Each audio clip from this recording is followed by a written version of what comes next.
A luz quente do lustre de cristal refletia nos talheres de prata, criando pequenos pontos de luz dançantes sobre a toalha de linho branca. Era domingo, e a casa dos meus pais respirava aquela atmosfera pesada e perfumada de tradição. Cheiro de assado de panela, de vinho tinto aberto há horas, de pão fresco. Meu pai, à cabeceira da mesa, como um capitão no comando de seu navio, cortava seu pedaço de carne com uma solenidade que sempre me incomodou. Minha mãe, em seu eterno vai e vem silencioso, repunha a jarra de água. Meus irmãos, cunhadas, sobrinhos e eu completávamos a trincheira familiar, cada um mergulhado em seus próprios universos, mas unidos pelo ritual obrigatório. A conversa, até então, navegava por águas rasas e seguras. O preço da gasolina, o novo carro do meu irmão mais velho, a operação da tia-avó, a indisciplina na escola do meu sobrinho. Era um balé cuidadosamente coreografado para evitar minas terrestres. Todos nós sabíamos onde elas estavam enterradas. A política era a maior delas. Uma cratera aberta no meio da sala de estar que fingíamos não ver. Meu pai sempre foi um homem de convicções inabaláveis. Ex-militar, empresário do setor de construção, via o mundo através de uma lente de ordem, mérito e um conservadorismo que, com os anos, havia endurecido como concreto. Nos últimos anos, aquela rigidez transformara-se em algo mais ácido, mais agressivo. As refeições de família tornaram-se sessões de doutrinação não declaradas, onde seus monólogos eram a lei. Naquele dia, porém, o gatilho foi puxado de forma inesperada. Não por ele diretamente, mas pelo meu sobrinho, Lucas, de 15 anos, que ingenuamente puxou um assunto que tinha visto na internet. Vovô, na escola estão falando sobre o novo programa de bolsas de estudo. Dizem que é uma parceria do governo federal com as universidades. O senhor acha que é uma boa ideia? A mesa pareceu gelar por um segundo. Meu pai deixou o garfo e a faca repousarem no prato com um clique seco. Ele bebeu um gole de vinho, enxugou os lábios com o guardanapo e fitou o neto com um olhar que era ao mesmo tempo professoral e perigoso. Programa do governo, você diz? Sua voz já carregada de um tom que conhecemos bem. Lucas, meu filho, é assim que começam. Eles dão uma migalha, uma esmola, para comprar a sua consciência, para te fazer acreditar que estão te ajudando, quando na verdade estão te escravizando à dependência do Estado. E sabe quem é o grande arquiteto desse teatro? O mesmo que sempre foi. O mesmo que roubou esse país, que solta bandidos e prende empresários. O mesmo que... Ele fez uma pausa dramática, seus olhos percorrendo a mesa, desafiando qualquer um a contradizê-lo. O ar estava tão denso que parecia difícil respirar. Minha mãe parou no meio do caminho para a cozinha. Meu irmão mais velho baixou os olhos para o prato. A esposa do meu irmão do meio apertou a mão do marido. Então veio a frase. Não era um argumento. Era um veredicto, lançado com a força de um martelo batendo no tampo da mesa. Que, na verdade, quem vota no Lula é burro. Burro e sem vergonha na cara, é compactuar com a própria desgraça, é ser um idiota útil. O silêncio que se seguiu foi absoluto. Você podia ouvir o tic-tac do relógio da sala, o ruído distante de um carro na rua. O rosto do Lucas estava corado, confuso. Meu pai recostou-se na cadeira, com uma expressão de missão cumprida, como se tivesse acabado de proferir uma verdade irrefutável. Era a palavra final. Senti um calor subindo do meu peito até minha garganta. Era uma mistura de raiva, vergonha e um cansaço tão profundo que parecia ter ossos. Por anos, engoli silêncios. Por anos, sorri acenando. Mordi minha língua até sentir o gosto metálico do sangue para preservar a paz. Por anos, vi meus irmãos fazerem o mesmo. Tínhamos nos tornado fantasmas naquela mesa, assombrados pelo fantasma da discórdia que nós mesmos evitávamos invocar. Mas naquele momento, olhando para o Lucas, para aquela mistura de perplexidade e incômodo em seus olhos jovens, algo dentro de mim quebrou. Quebrou de uma vez por todas. Não era só sobre política. Era sobre aquela arrogância que esmagava qualquer diálogo. Era sobre chamar de burro milhões de pessoas, incluindo, eu sabia, amigos meus, colegas, pessoas decentes que simplesmente pensavam diferente. Era sobre o veneno que era servido junto com o jantar, domingo após domingo. Respirei fundo. Minhas mãos estavam frias e trêmulas sob a mesa. Todos os olhos, conscientemente ou não, se voltaram para mim. Eu era o sensível da família, o que fazia trabalho social, o que tinha ideias estranhas. Eu era o alvo lógico, mas sempre me escudei. Não desta vez. Abri a boca. Minha voz saiu mais firme do que eu esperava, mas carregada de uma vibração contida. Pai. A palavra ecoou no silêncio. Ele virou o rosto para mim, as sobrancelhas levemente arqueadas, mais em curiosidade do que em alerta. Ele não esperava uma rebelião. Esperava, no máximo, um murmúrio de discordância que poderia ser facilmente abafado. Pai, repeti, quando o senhor diz que quem vota no Lula é burro, o senhor está chamando a dona Marta de burra? A pergunta pairou no ar, absurda e específica. Meu pai franziu a testa, confuso. Dona Marta? Quem é Dona Marta? Dona Marta, pai. A senhora que trabalhou cuidando da vovó nos seus últimos 3 anos de vida. Que ficava noites em claro, que tratava ela com uma paciência e um carinho que nem todos nós tínhamos. A senhora que, com o salário mínimo que a gente pagava, sustentava 2 netos porque a filha tinha ido embora. A senhora que, todo dia, ao sair, agradecia pelo trabalho e sempre trazia um pedaço de bolo que ela mesma fazia, para animar a casa. A mesa estava imóvel. Meu pai parecia tentar entender para onde eu estava indo. O que ela tem a ver com isso? Ele perguntou irritado. Tem tudo a ver, eu disse. E agora as palavras fluíam, um rio transbordando após uma repressão secular. Porque na última eleição, Dona Marta, após muita hesitação, me disse que ia votar no Lula, e eu perguntei o porquê, querendo entender. Ela me olhou com aqueles olhos cansados e disse: porque no governo dele, minha filha, pela primeira vez, eu pude colocar carne no feijão todo dia. Meus netos tiveram tênis novo para a escola. Eu consegui comprar um óculos decente para poder costurar à noite e fazer uma renda extra. Eu me senti vista. Ela não falou de ideologia, pai. Falou de carne no prato, de dignidade. Meu pai abriu a boca para retrucar, mas eu continuei, minha voz ganhando volume. Então, quando o senhor grita que quem vota nele é burro, está gritando que a dona Marta é burra. Está gritando que o seu antigo funcionário, o seu Oliveira, aquele que carregava sacos de cimento nas suas obras até ficar com a coluna destruída, é burro. Ele votou no Lula também. Me disse que foi a única vez que a Previdência olhou para ele. Está chamando de burro a moça do caixa do mercado, o cobrador de ônibus, o professor da escola pública do Lucas. Gente que trabalha, que suja a mão, que batalha. O senhor reduz a vida complexa, a luta diária, a esperança dessas pessoas a uma única palavra: burrice. Fiz uma pausa. O silêncio agora era de outro tipo. Não era mais o silêncio do medo, mas de um espanto coletivo.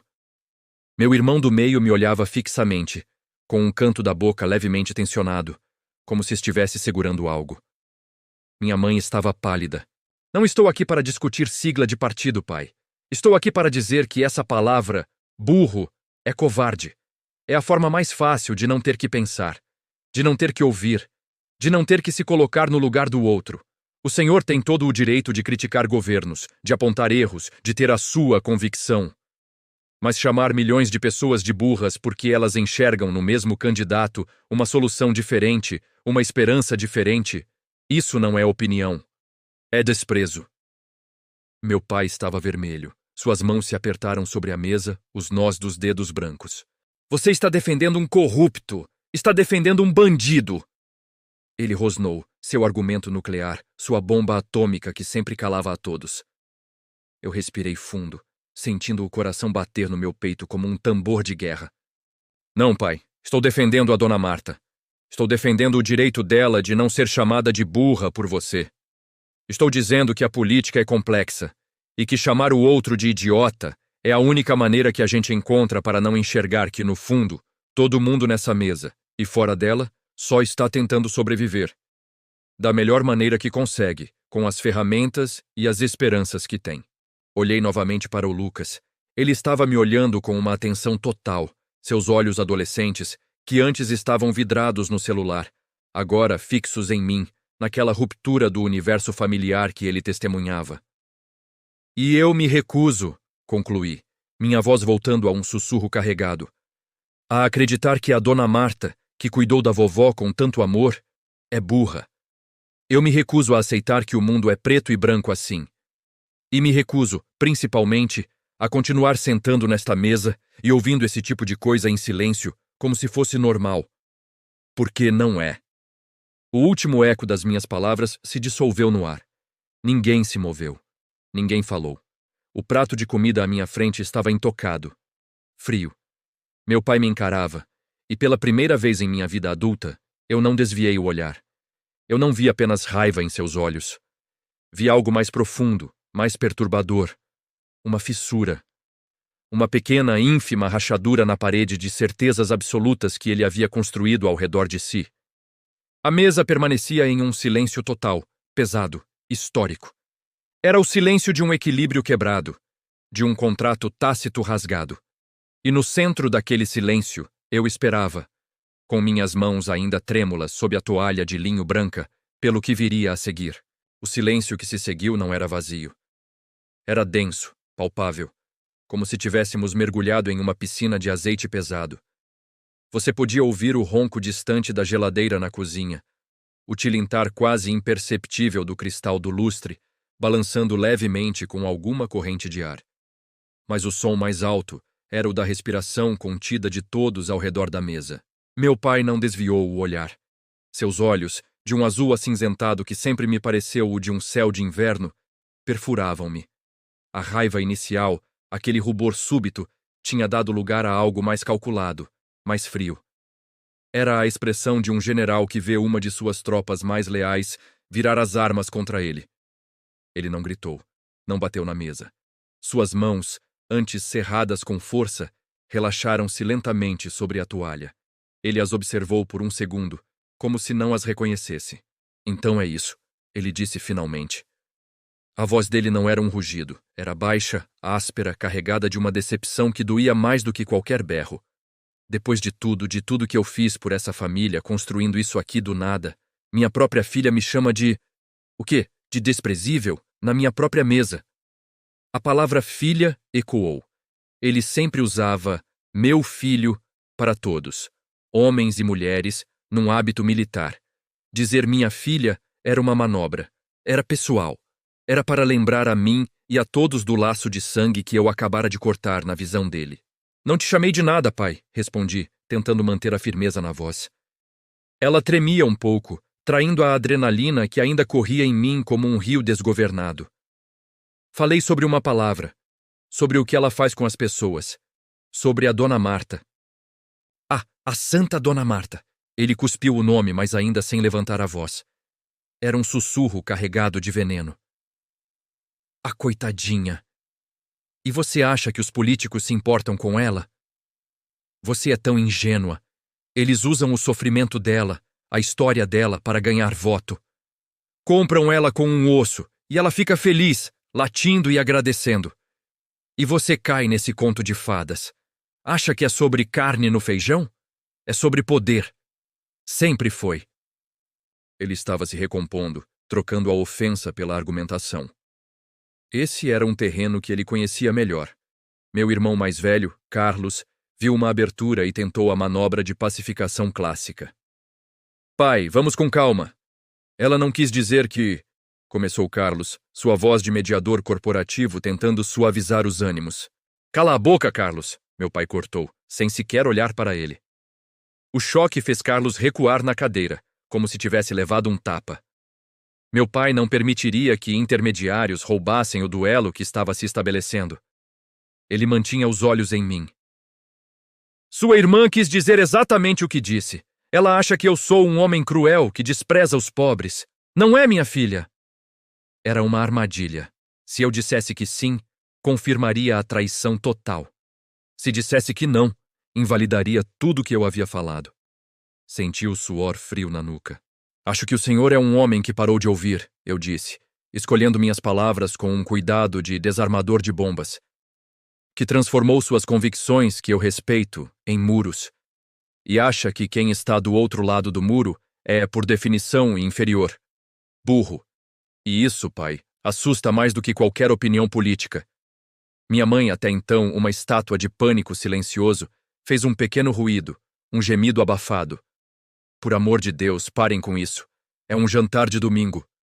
Suas mãos torciam o guardanapo no colo, enrolando e desenrolando o tecido. Não, Maria, meu pai disse, voltando-se finalmente para ela. Não é apenas um jantar.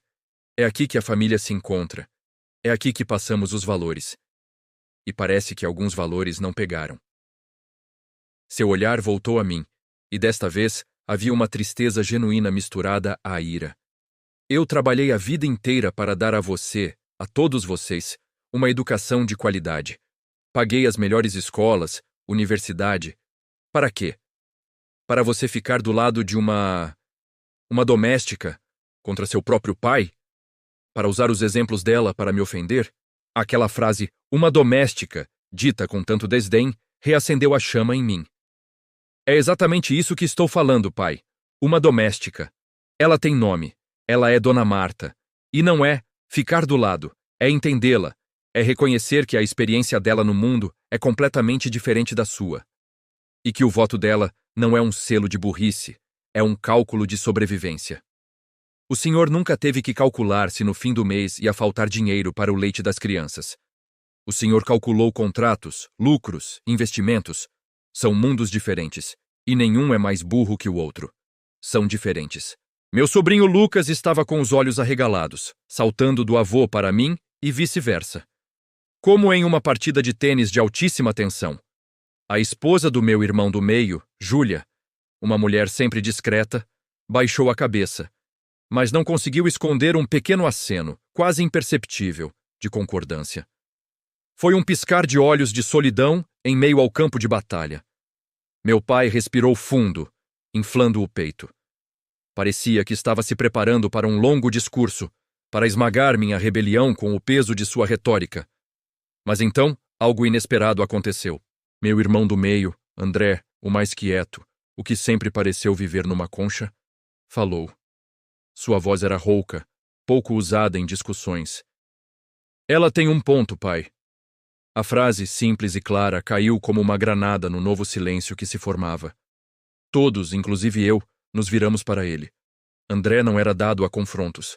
Era o filho que seguia as regras sem questionar, o engenheiro metódico, o pai de família previsível. Meu pai pareceu genuinamente surpreso. O que você disse? André limpou a boca com o guardanapo. Um gesto absurdo dada a situação, mas que revelava seu nervosismo. Ele não olhava para o pai, mas para seu próprio prato, como se as palavras estivessem escritas na batata assada. Disse que ela tem um ponto, sobre chamar os outros de burros. Ele ergueu os olhos, mas não foi até o rosto do pai. Fixou-se no centro da mesa, no grande travessão de legumes. Lembro quando eu estava no colégio técnico. O senhor me chamou de burro quando eu disse que queria fazer música, lembra? Que era coisa de vagabundo. Que gente séria fazia engenharia, medicina, direito. Nunca mais toquei violão depois daquilo. A confissão saiu em um fluxo monótono, mas seu peso era colossal. A mãe levou a mão à boca. Carlos olhou para o irmão como se o visse pela primeira vez. Eu senti um nó na garganta. Nunca soube disso. Isso é diferente, meu pai respondeu, mas sua voz perdeu um pouco da certeza anterior. Era para o seu próprio bem. Olhe onde você está agora. Tem uma carreira sólida, uma família, tem uma dor na nuca que não some há 10 anos. André interrompeu, ainda com a mesma voz plana. E um violão guardado no sótão que eu nem consigo olhar. Não estou dizendo que o senhor não quis o meu bem. Estou dizendo que a palavra burro corta. Ela fecha portas. Talvez a mãe do Lucas, a professora dele, tenha votado no Lula. Ele ouviu você chamá-la de burra hoje. Como é que ele vai olhar para ela na escola amanhã?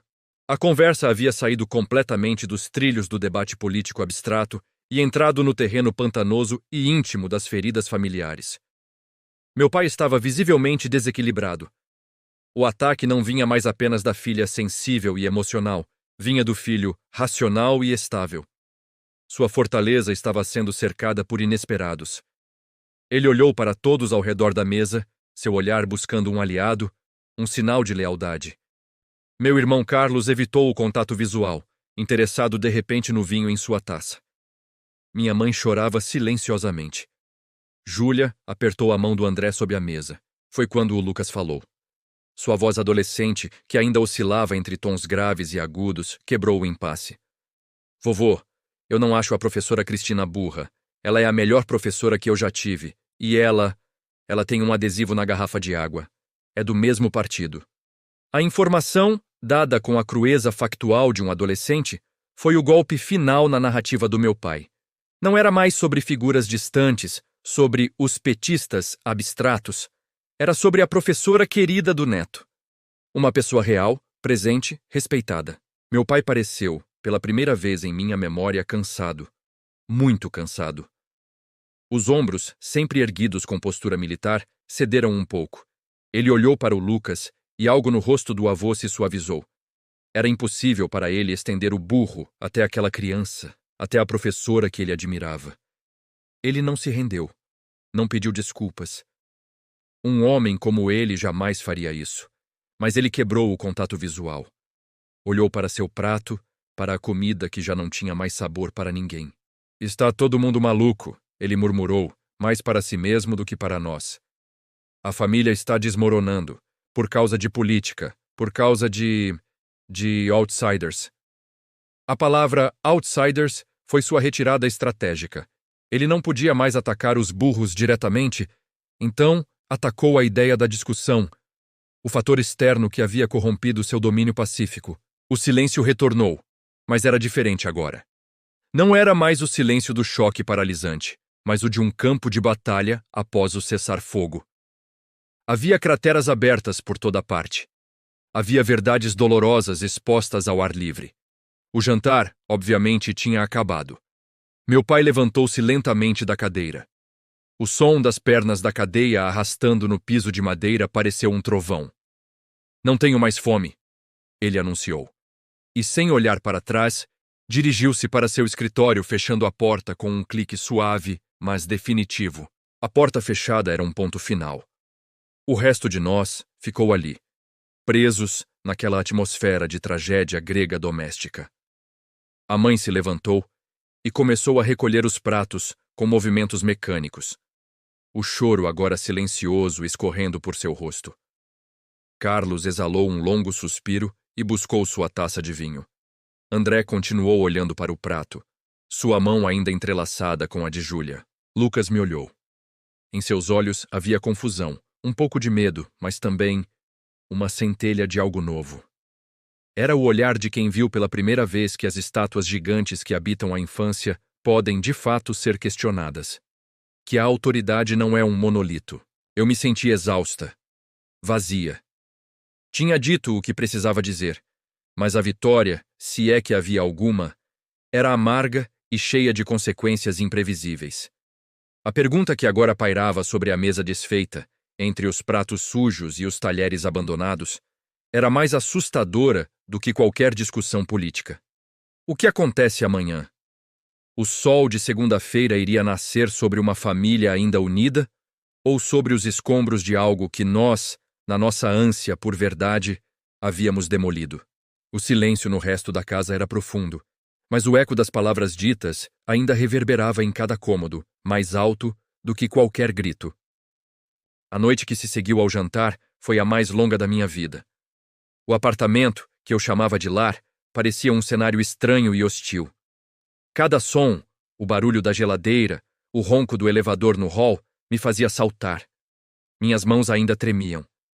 A adrenalina havia se dissipado, deixando no lugar um frio profundo e uma ansiedade que se aninhava no estômago. Eu não conseguia parar de revisitar cada momento, cada palavra trocada. A expressão de choque no rosto do meu pai, o aceno quase imperceptível de Júlia, a confissão devastadora do André sobre o violão. E os olhos do Lucas. Aqueles olhos que testemunharam o colapso do universo infantil, onde os adultos eram figuras inquestionáveis. O que eu havia plantado naquela mente jovem? Uma semente de coragem ou de caos? Tentei ligar para minha irmã, Clara, que mora em outro estado. Ela é a minha âncora, a mais velha, a que saiu de casa cedo justamente para escapar daquele clima opressivo. O telefone tocou várias vezes antes de ir para o correio de voz. Clara, me liga quando puder. Aconteceu uma coisa no jantar de domingo. Foi feio. Minha voz soou pequena e quebrada na gravação. Deitei na cama, olhando para o teto, a insônia pesando sobre mim como um cobertor de chumbo. O silêncio do meu apartamento era muito diferente do silêncio da casa dos meus pais. Aqui era um vácuo. Lá, eu sabia que era um silêncio carregado, um campo minado de coisas não ditas que agora, talvez, nunca mais seriam ditas. Eu havia cruzado uma linha da qual não havia retorno. A pergunta, o que acontece amanhã, martelava em meus pensamentos sem piedade. O amanhã chegou com o som agressivo do despertador. A segunda-feira parecia um insulto, com sua normalidade burocrática. Enquanto me arrumava para o trabalho, evitava olhar no espelho. Tinha medo de ver uma destruidora de famílias refletida ali. No escritório, fui uma autômata. Respondia e-mails, participava de uma reunião, mas minha mente estava a quilômetros dali, naquela sala de jantar, na porta fechada do escritório do meu pai.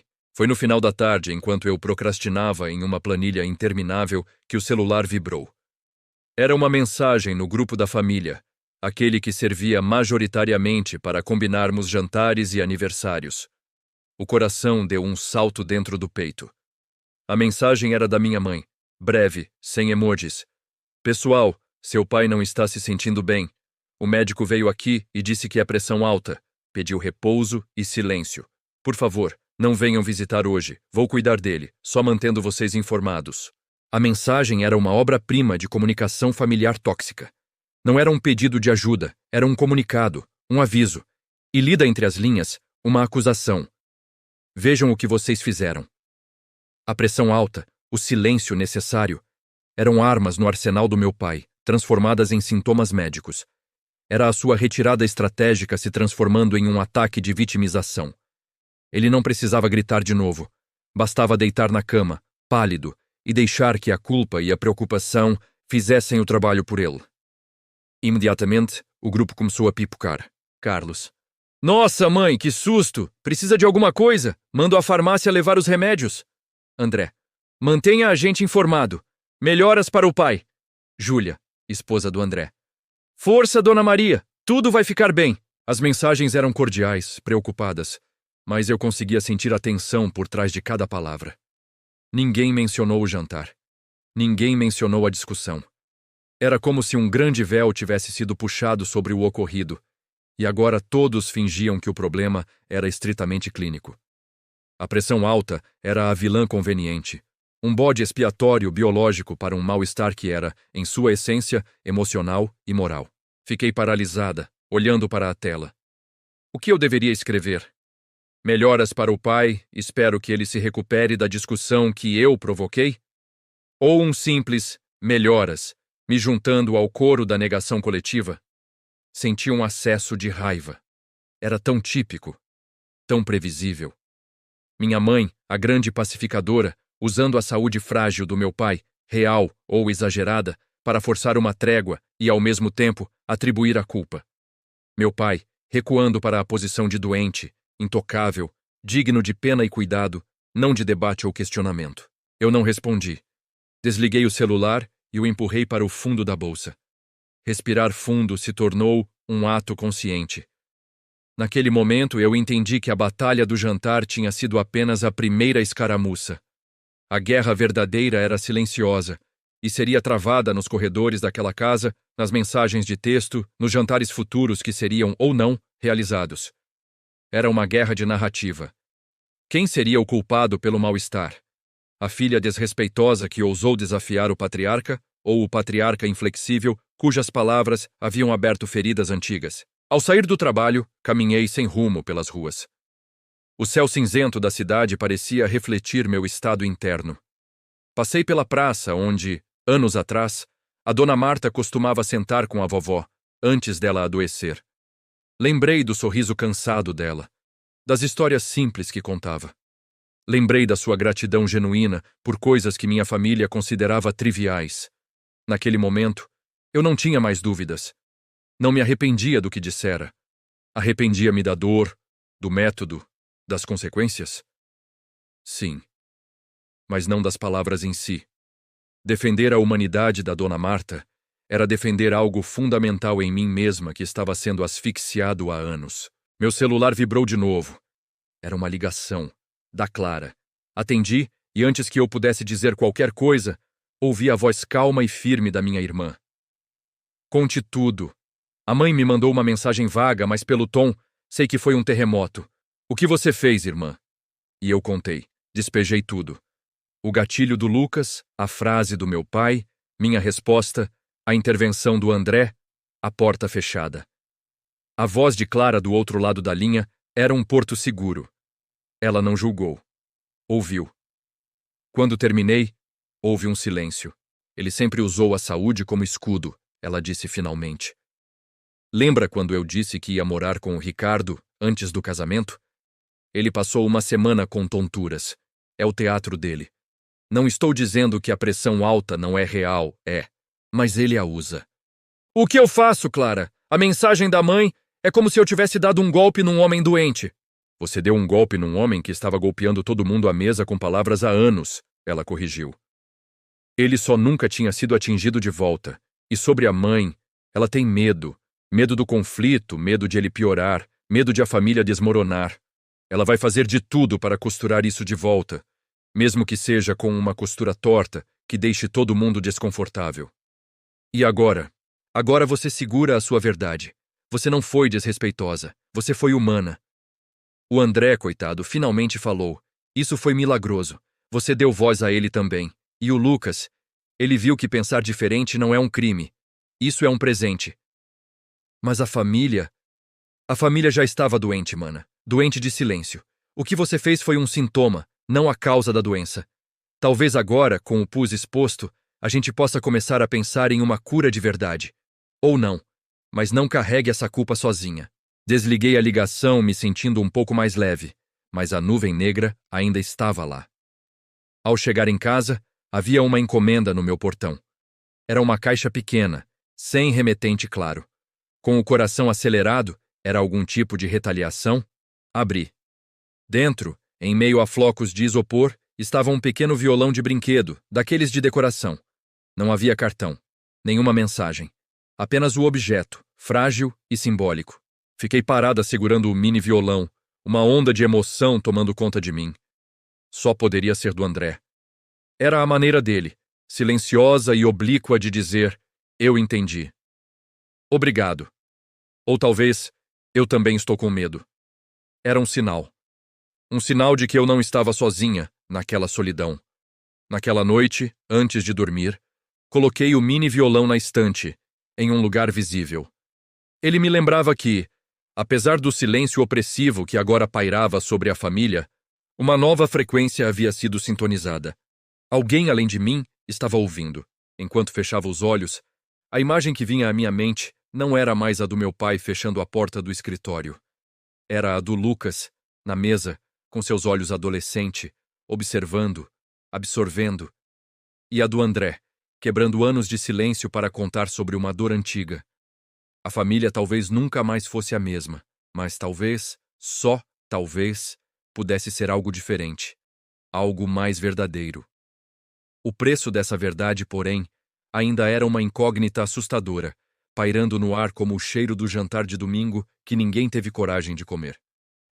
A semana se arrastou em câmera lenta, cada dia carregando o peso mudo do domingo anterior. O grupo da família permanecia em um silêncio sepulcral, só quebrado pela atualização diária da minha mãe sobre a recuperação do meu pai. Pressão mais estável hoje. Descansando bem. O médico veio, disse que está melhor. Eram boletins médicos que, na verdade, eram relatórios de guerra psicológica.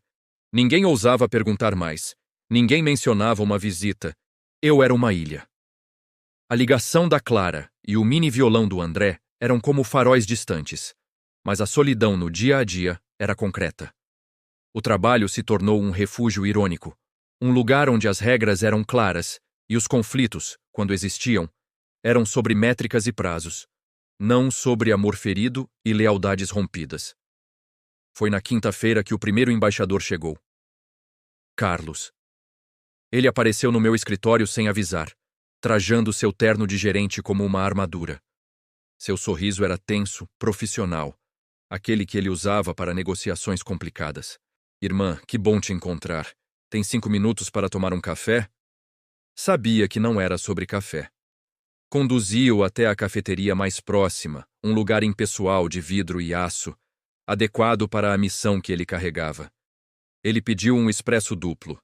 Eu, um chá de camomila, numa tentativa fracassada de acalmar os nervos. Ele não perdeu tempo. "Como você está?" perguntou, mas era uma pergunta retórica, uma formalidade antes do verdadeiro assunto. "Estou sobrevivendo, Carlos. E você?" "Preocupado", ele admitiu, girando a xícara minúscula. "Com o pai, claro. Mas também com a família. Isso está criando uma fissura, uma tensão que não faz bem para ninguém." Aquela palavra, fissura, era nova. Nas mensagens da minha mãe, a família era um bloco unido preocupado com um paciente. Carlos reconhecia a rachadura. "Eu não criei a tensão, Carlos. Só a tornei visível." Ele suspirou, um som cansado de quem tem que gerenciar crises o dia todo. Eu sei. O pai pode ser excessivo, mas o jeito, entende? O timing, na frente do Lucas, de todo mundo, foi um confronto. Era a única maneira, disse eu, minhas mãos envolvendo a xícara quente. Ele vinha gritando há anos, Carlos. Só que ninguém chamava aquilo de confronto. Chamávamos de opinião forte do pai. Quando a gente cala, parece harmonia. Ele balançou a cabeça, concordando relutantemente. Entendo seu ponto, mas agora temos um problema prático. O aniversário da mãe é no próximo sábado, o tradicional almoço. Um frio percorreu minha espinha. Não havia pensado nisso. O aniversário da minha mãe era um evento sacrossanto, mais importante que o Natal. A ausência era declarar guerra total. "E nós?", perguntei, sabendo a resposta. "E ela está destruída", Carlos disse, sua voz baixando. "Chora o tempo todo, quando o pai não está vendo. Ela não quer um clima no dia dela. Ela quer a família reunida, em paz." "Em paz? Ou em silêncio?", questionei, mas já sabia a resposta. "O que você quer que eu diga, irmã?" Carlos esfregou o rosto. "Ela é nossa mãe. Ele, apesar de tudo, é nosso pai. Eles não vão mudar. Temos que ser nós, os filhos, a encontrar uma maneira de navegar por isso. De dar uma trégua para ela, pelo menos nesse dia." Ele estava ali como o diplomata-chefe, negociando um cessar-fogo temporário. Não para resolver o conflito, mas para contê-lo, para que o ritual familiar pudesse prosseguir sem mais explosões.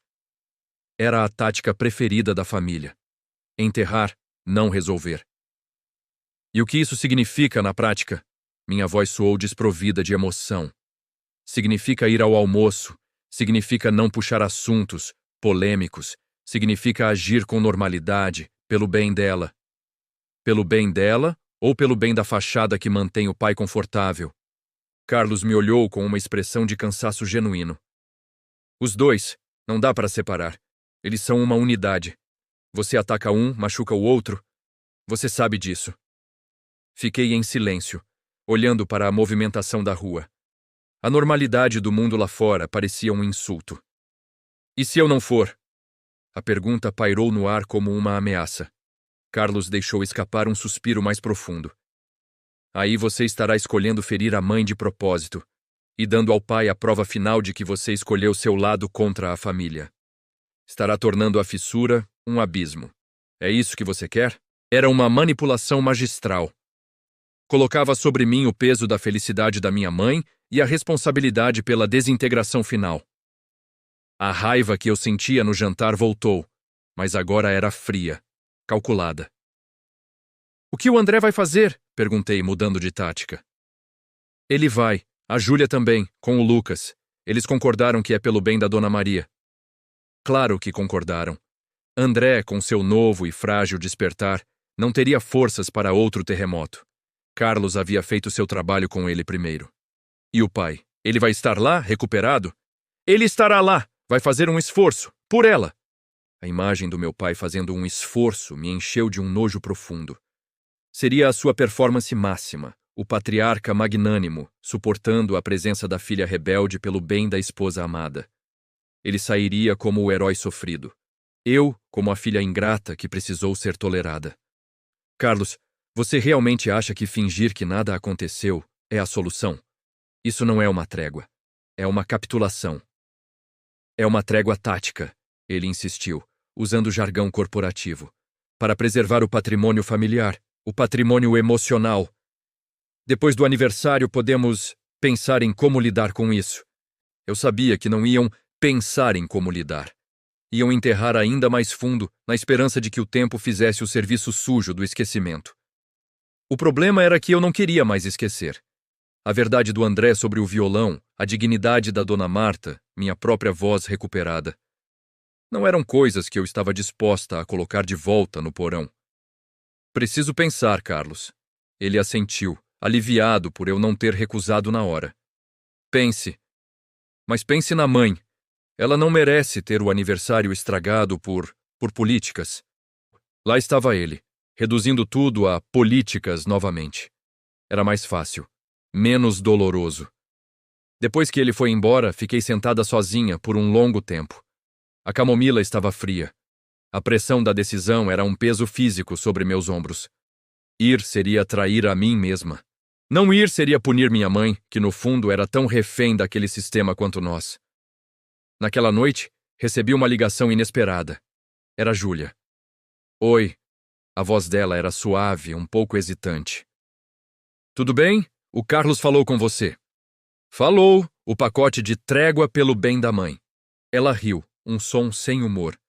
É isso. Escuta, eu não liguei para te pressionar. Só queria te contar uma coisa. O André, depois do que ele falou, ele não parou. Ele foi no sótão, pegou o violão velho. Está coberto de poeira, algumas cordas arrebentadas. Ele está com ele no colo agora, na sala, só olhando. Não toca. Mas também não guardou de novo. A informação me tocou profundamente. Era um pequeno ato de rebeldia silenciosa, um desfazer simbólico de anos de repressão. Obrigada por me contar, Júlia. Isso significa muito. Ele não vai falar sobre o almoço. Vai ir porque é o caminho mais fácil e porque ele realmente ama a sua mãe. Mas ele não está bem. E o Lucas fez uma pergunta para nós ontem. Qual? Ele perguntou. Se o vovô acha que quem vota no Lula é burro e a professora Cristina vota, ele acha que ela é burra? E se ele acha, eu tenho que achar também? O coração apertou. A criança estava processando, raciocinando. O mundo preto e branco não fazia mais sentido para ele. O que vocês disseram? Dissemos que ele não precisa achar nada, que ele pode respeitar o vovô e também respeitar a professora, e que as pessoas pensam diferente, e isso não torna um burro e o outro inteligente.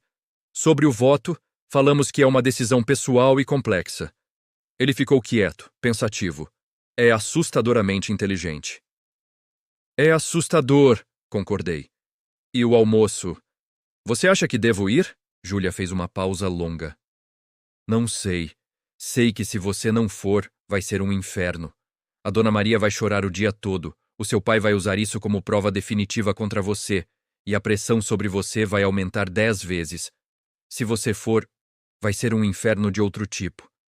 Mas talvez a sua presença, só o fato de você estar lá, seja um lembrete silencioso de que algo mudou, que não voltou ao normal, que a trégua é só uma trégua, não uma rendição. Era uma perspectiva diferente. Ir não como uma capitulação, mas como uma presença de resistência silenciosa. Como um embaixador do meu próprio lado, mantendo a minha posição no território inimigo. Obrigada, Júlia, de verdade. Cuidado, ok?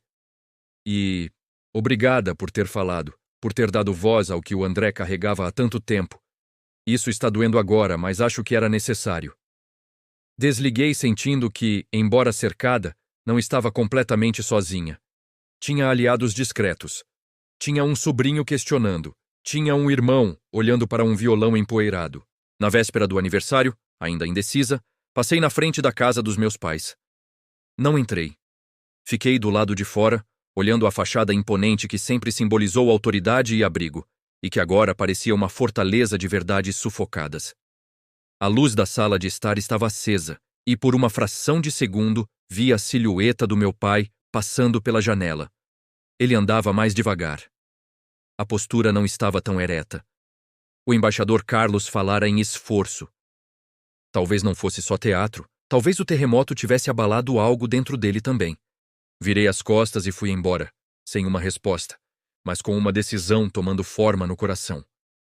Eu iria ao almoço, mas não como a filha dócil que voltava para o rebanho. Iria como quem eu era agora, alguém que havia visto a fissura, que havia falado dela em voz alta e que se recusava a fingir que ela não existia. O verdadeiro teste não seria evitar a política. Seria suportar o peso do silêncio acordado, carregando dentro de mim o eco de todas as palavras que não poderiam ser ditas, enquanto observava nos olhos dos meus irmãos e do meu sobrinho o mesmo conflito silencioso. O almoço de aniversário seria, afinal, a batalha mais difícil, a batalha pela normalidade, quando nada mais era normal. O sábado amanheceu com um sol intenso e irônico, um dia perfeito de festa. Vestir-me foi um ato de guerra. Escolhi uma roupa simples, neutra, calça preta, blusa branca, uma armadura de normalidade. Olhei para o mini violão na estante antes de sair. Ele parecia pequeno e frágil, mas era meu talismã. Respirei fundo. Eu não estava indo para a guerra. Estava indo para uma ocupação pacífica. A casa dos meus pais estava impecável, cheirando a flores frescas e ao bolo que minha mãe sempre fazia do zero. A mesa da sala de jantar, estendida ao máximo, reluzia com a porcelana fina e os cristais herdados da avó. Tudo parecia perfeito, um cenário montado para fotografias de revista. Era a imagem da família perfeita, prestes a ser desafiada por nossa realidade imperfeita. Fui a primeira a chegar, depois dos meus pais. Minha mãe me abraçou com uma força desesperada, seus olhos vermelhos e inchados me contando mais do que qualquer palavra. Obrigada por vir, minha filha, sussurrou no meu ouvido, e o tom era de um alívio tão profundo que quase me fez chorar. Ela estava frágil, segurando as pontas. Meu pai estava na poltrona da sala, lendo o jornal. O jornal era um muro de papel. Ele não ergueu os olhos quando entrei, mas percebi um leve tremor nas pontas das folhas. Ele estava fazendo seu esforço. Vestia uma camisa social nova, mas parecia desconfortável dentro dela. A mão que segurava o café tremia ligeiramente. A pressão alta talvez não fosse apenas teatro. Oi, pai, disse eu, mantendo a voz neutra, colocando a bolsa em uma cadeira. Ele murmurou algo inaudível, um cumprimento abafado pelo jornal. Era o máximo que eu poderia esperar. Não havia ira explícita, apenas um gelo espesso, uma ausência de reconhecimento que era, de certa forma, pior. Meu lugar naquela família estava suspenso, em revisão. Carlos e a família chegaram em seguida, trazendo o ruído habitual dos filhos pequenos e uma garrafa de vinho cara. Olha quem está aqui, tudo bem? Carlos cumprimentou-me com um abraço exageradamente caloroso, uma performance para os nossos pais. Sua esposa, Sônia, me deu um beijo no ar, seus olhos escaneando minha face em busca de sinais de rebeldia ou colapso. André, Júlia e Lucas chegaram por último. André carregava o bolo de sobremesa, evitando contato visual com todos. Mas quando nossos olhos se encontraram por um segundo, vi nele um cansaço que era diferente do habitual. Era o cansaço de quem havia mexido em algo profundo e estava lidando com as consequências. Júlia me apertou o braço, um gesto rápido e solidário. Lucas, com sua sinceridade adolescente, veio direto até mim. Oi, tia, tudo bem? Ele parecia mais velho do que há uma semana. Tudo, Lucas. E você? Mais ou menos, ele confessou, baixando a voz. A professora Cristina falou sobre democracia essa semana. Foi legal. Sorri. A professora Cristina, sem saber, era minha aliada. Que bom. O almoço foi servido. O ritual começou. Passar os pratos, oferecer a comida, os elogios à minha mãe pelo frango assado, que só ela sabe fazer. A conversa era uma fina camada de verniz sobre um abismo. Falou-se do trânsito, do último jogo do time da cidade, da reforma que os vizinhos estavam fazendo. Foi quando meu pai, num claro esforço para mostrar normalidade e suspeito para testar as águas, fez um comentário sobre as obras na avenida principal. É dinheiro público mal gasto. Deviam era consertar a infraestrutura básica, mas esse prefeito, que é do partido do... Bem, vocês sabem, só sabe fazer obra para aparecer. Ele quase disse o nome. Conseguiu frear a tempo. um pequeno triunfo da trégua, mas o veneno do comentário estava lá, implícito. Carlos concordou rapidamente. Pois é, está um caos. André ficou quieto, concentrado em cortar a batata. Foi então que Lucas, inocente ou corajosamente, puxou o fio. Mas vovô, o senhor não acha que a Avenida Nova vai melhorar o fluxo?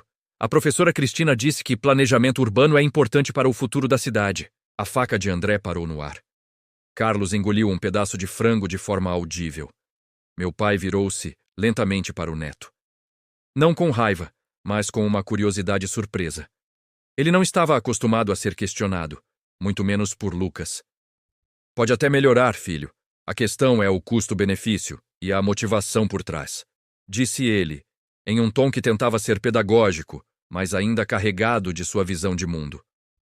Que motivação? Lucas insistiu, genuinamente interessado.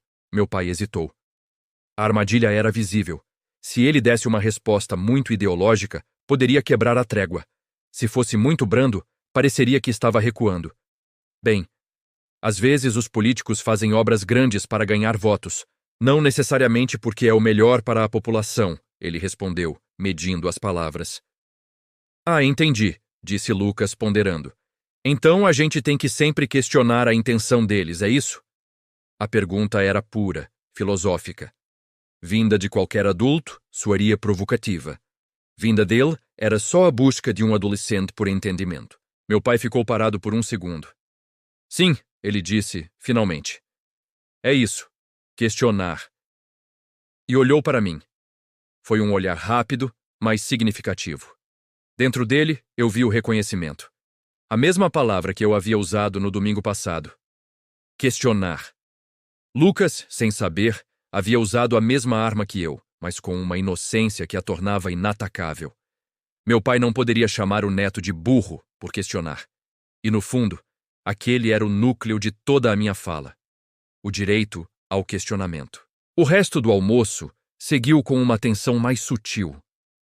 Não era mais o medo de uma explosão, mas o desconforto de um novo equilíbrio, frágil e estranho. O poder absoluto de meu pai para ditar o tom das conversas havia sido quebrado.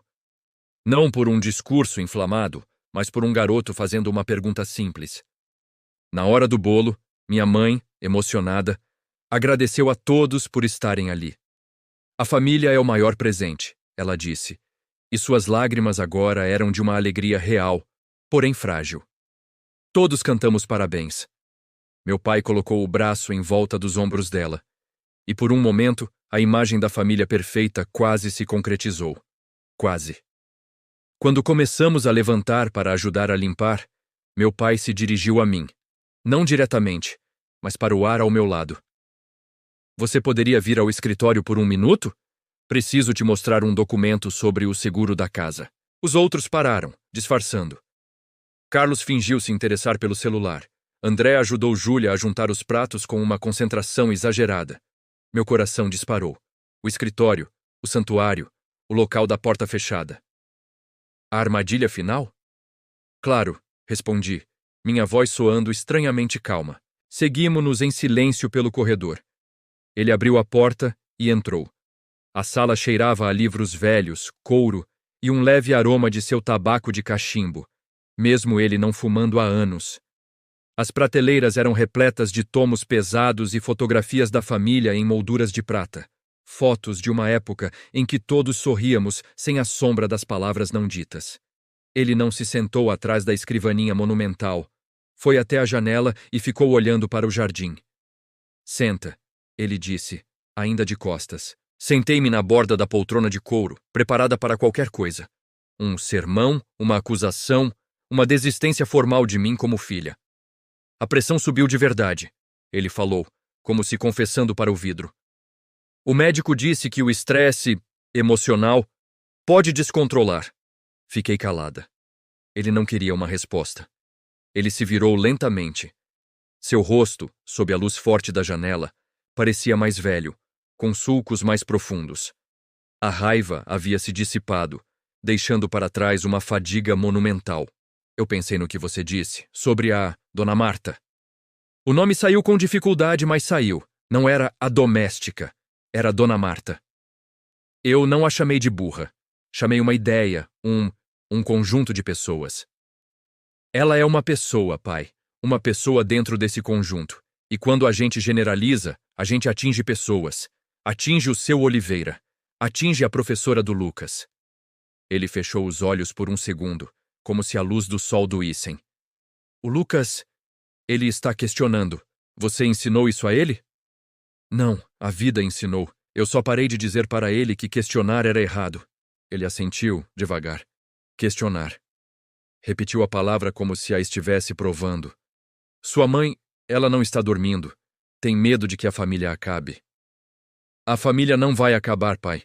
Só não pode mais fingir que é do jeito que era. Ele olhou para mim finalmente, e pela primeira vez não vi um oponente, um patriarca desafiado. Vi um homem perdido. E como vai ser? Não sei, respondi honestamente. Mas pode ser um lugar onde as pessoas podem falar, e não apenas ouvir. Onde o André pode falar de música se quiser. Onde o Lucas pode fazer perguntas. Onde o Senhor pode dar sua opinião sem precisar esmagar a dos outros. Ele voltou a olhar para o jardim. Sua mãe quer que a gente vá para a casa de praia no feriado prolongado. Todos. Era um convite, um teste. Uma tentativa de recomeço no território neutro da areia e do mar. Eu vou, eu disse. Mas não vou fingir que esqueci. Não vou ficar em silêncio de novo, pai. Mas posso aprender a discutir sem guerra. Ele respirou fundo, e seus ombros, que estavam tensionados, afundaram um pouco. Não em derrota, mas em algo que parecia alívio. Talvez sustentar a ira fosse tão cansativo quanto enfrentá-la. Eu não sou um monstro, sabe? Ele disse, sua voz quase um sussurro. Eu só acredito no que acredito. Fortemente. Eu também, respondi. E acredito que chamar os outros de burros nos cega. Acredito na Dona Marta, acredito no André. E acredito que o Senhor, no fundo, é mais do que esse personagem que criou para si. Ele não respondeu. Apenas assentiu, uma única vez, com a cabeça baixa. Foi uma rendição? Não. Era um reconhecimento. O reconhecimento de que o campo de batalha havia mudado. Não era mais sobre vencer o argumento, era sobre sobreviver um ao outro, como família. Vamos voltar, ele disse, retornando à sua postura mais ereta, mas sem a rigidez anterior. Sua mãe vai ficar preocupada. Ao sairmos do escritório, a sensação era estranha. Não havia abraços nem reconciliação dramática. Havia um tratado de paz frágil, escrito não com promessas, mas com limites recém-estabelecidos. O silêncio que nos aguardava na sala não era mais o silêncio do medo. Era um silêncio novo, cheio de coisas não resolvidas, mas também de possibilidades. Era o silêncio de um campo após a tempestade, com a terra revolvida e as sementes do que viria a seguir ainda escondidas no solo. Na despedida, minha mãe me abraçou mais uma vez, mas agora seu abraço era menos desesperado, mais esperançoso. Até o feriado, minha filha. Até lá, mãe. André, ao passar por mim, me deu um leve toque no ombro. O violão ainda não toco. Mas limpei ele, ele murmurou. Carlos me deu um aceno de cabeça, seu trabalho de diplomacia concluído por agora. Lucas veio me dar um abraço de despedida. Tia, a professora Cristina passou um trabalho sobre debate respeitoso. Vou fazer sobre obras públicas. Sorri. Vai ser ótimo, Lucas. Mostra para o vovô depois. Dei uma última olhada para a casa. Meu pai estava parado na porta, não mais escondido atrás de um jornal. Ele apenas estava lá, me fitando. E, num movimento quase imperceptível, ele ergueu a mão, num aceno curto, antes de se virar e desaparecer dentro de casa. Caminhei até meu carro sob o mesmo sol intenso. A angústia violenta do começo da semana havia se transformado em uma dor surda, uma saudade de algo que talvez nunca tenha existido de verdade. Uma família sem fissuras. Mas também havia um novo sentimento, pequeno e tenro como um broto. A esperança de que, a partir daquelas fissuras, pudesse nascer algo mais verdadeiro, mais forte, mesmo que sempre marcado pelas cicatrizes daquela noite de domingo. O jantar não tinha terminado em silêncio. tinha terminado em um novo tipo de quietude, uma que carregava, em seu núcleo, o som abafado de um violão sendo limpo, de um adolescente aprendendo a questionar e de uma palavra burro, que naquela família talvez nunca mais fosse gritada com a mesma certeza absoluta. A história não tinha um final feliz, mas tinha um prólogo. O prólogo da conversa difícil, do respeito conquistado a duras penas e da descoberta de que o amor às vezes precisa sobreviver, não apesar da verdade, mas através dela.